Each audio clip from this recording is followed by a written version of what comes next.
clearly shows us that getting involved in public causes is a part of being a good Muslim. And this is one of the biggest problems that we have as a minority here in America, is that we think we should only get involved in what we think are purely Islamic causes. We don't get involved with racism, with oppression, with poverty, with child abuse, with sexual abuse. We say, oh, these things, these are just other problems. We only get involved with Palestine and Kashmir and a flood over here and a flood over there and an earthquake over here in Muslim lands. Those are all good causes. I'm not, astaghfirullah, making fun of it. But at the same time, from the seerah, what do we learn? The Prophet ﷺ was an active part of his society, and he is supporting justice in his society. And that justice has nothing to do with Islam or non-Islam, with Muslim or Kafir. And this is one of the biggest faults, in my humble opinion, of us as a minority. That we still don't seem to have a connection with the society around us. Imagine what da'wah we would have if a representative of the Red Cross Society, wanting blood, donating blood, is a bearded Muslim with a skull cap, and he comes on TV, we need blood for our cause. Nothing to do with Islam, no da'wah, but that is the best da'wah. Imagine somebody talking against racism, talking against oppression, speaking out for the rights of these migrant workers, right? A muhajjiba sister coming on the television and saying, we need to protect children's rights, we need to do this and that. No, nothing about we need to convert to Islam, we need to give da'wah, no. But her message is her da'wah. And her involvement with society is the best da'wah that she can do, right? This is what our Prophet ﷺ did. Because basically, brothers and sisters, oppression is oppression, regardless of who does it and who it's done against. Racism is racism. Child abuse is child abuse. Poverty is poverty. You don't need to be a Muslim to suffer from poverty or to be helped because you're a Muslim. It affects all of us. And, listen to this, when you become involved with the problems of society, people see you as sincere. Then when you come forth and say, I'm a Muslim, your Islam is shown to be a sincere faith. And that's what our Prophet ﷺ did. He was involved with the problems of his society, and he's solving those problems. Then when he becomes a prophet, he is known, he's loved, he's respected, his message now becomes acceptable. And nobody can come and say, who are you to preach to us? Where were you when we needed you? Where were you when society was suffering from a problem? You guys are following this point, right? And we as a Muslim community, the fact of the matter is, we are cut off from the society around us. We don't have active engagements with them. We don't have any type of cause that, subhanAllah, I need to be concerned with just as much as my neighbor for crime. Because crime affects me and it affects him. I need to be concerned about the murder rates of Memphis. I need to be concerned about all of the issues surrounding me. And when I get involved in those issues, and I become active in them, now when I come forth and I say, well, my religion is Islam, people are going to listen to me. Because I have standing respect in society. And that's exactly what our Prophet ﷺ did. The bottom line here, there are values that are human values. Not necessarily just Islamic values. Justice, security, fighting against oppression. And the Muslim needs to be at the forefront in all of these issues. And because the truth is linked together.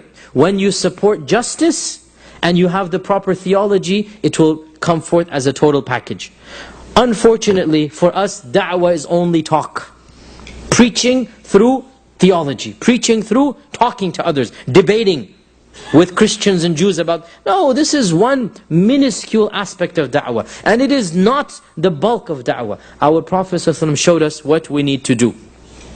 Projects. There's no question that the preachers, the du'at, the ulama, the lecturers, they have a big role in educating the Muslim masses about this reality of our faith.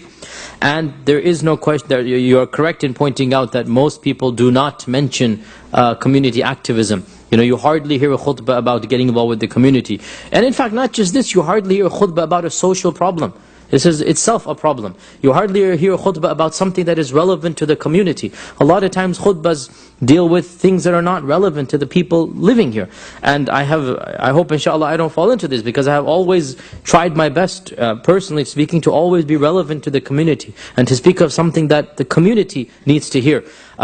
Definitely this is changing inshallah with the second and third generation, and I hope that inshallah as we progress in the next few decades, inshallah we hope that the Muslim community will understand the importance Islamically, politically, socially, to become relevant to the community around them. Of course there are a lot of factors here. One of the factors is the cultural element. When our fathers came, and some of you are of that immigrant generation, of course there is this detachment that this is not my place. Of course, it's natural. There's nothing wrong with that even, right?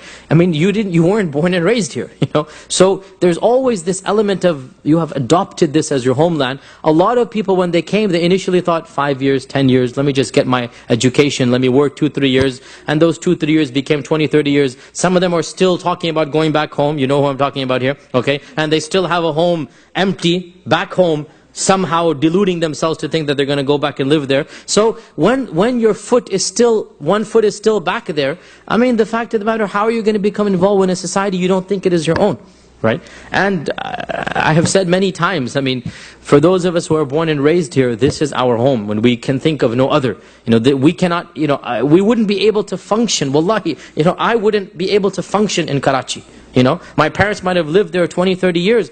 I cannot even imagine living there. It's not my hometown. So therefore, it's something that, inshallah, I'm optimistic. Those who have been born and raised here, they automatically feel the need to be socially relevant because this is their society, right? And inshallah, with the help and encouragement of new community leaders and new activists, inshallah, we hope this will change. Alhamdulillah, yani post 9/11 especially, I think that a lot of people finally see the need. That engineers and doctors are great when it comes to solving equations and curing diseases, but really they're not going to make Islam a household name. They're not going to make this community, a name here. And subhanAllah, all you need to do is look at the effects that somebody like the boxer Muhammad Ali had, right? 1 million doctors couldn't do what this one man did. And that is to make Islam, this is back in the 60s and 70s, a household name and a symbol of respect. 1 million doctors and engineers could not do what this one man did. And that shows us, I mean, we need to broaden our horizons. We need to be able to, we always complain about, another group, they do this, they do that, they do this, they do that. If you go study these other groups and what they've done, it's not as if they were handed this plate and it just descended out of thin air. They worked for it. And they got people to be active in media, active in the corporations, active in business, active in this and that. And therefore, when you're a minority and you spread your people to the places where they need to be, this is how a minority survives. There's nothing nefarious or evil about it. Wallahi, I'm being blunt here. This is a reality. If you're a minority amongst a majority, the only way to survive and to flourish is to make sure that your minority is in positions of influence and respectability and power.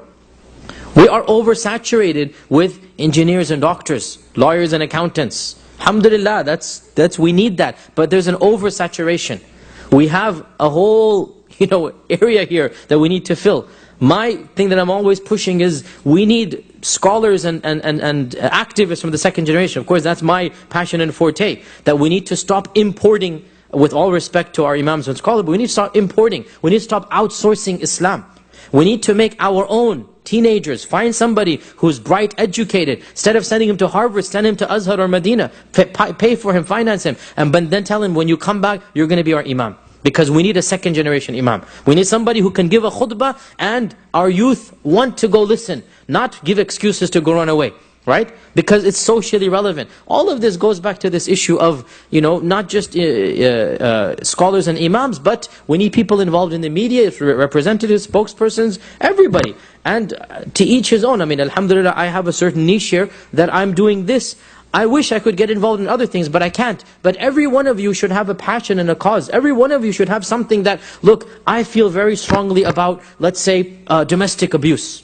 I feel very strongly about it. Excellent. Go find a non-profit, an NGO that's educating, that's preaching, and get involved with that. I feel very strongly about cancer. SubhanAllah. Go do something then. Educate the people. Give public service campaigns. As a Muslim, all you need to do is, Muhammad so-and-so is being the spokesperson for the National Cancer Society. SubhanAllah, something as simple as that you are becoming socially relevant as a Muslim. This is one of the best da'was that you can do. Much better than a debate, much better than me preaching to a non-Muslim audience. You're going to preach through actions, which is what our Prophet ﷺ did.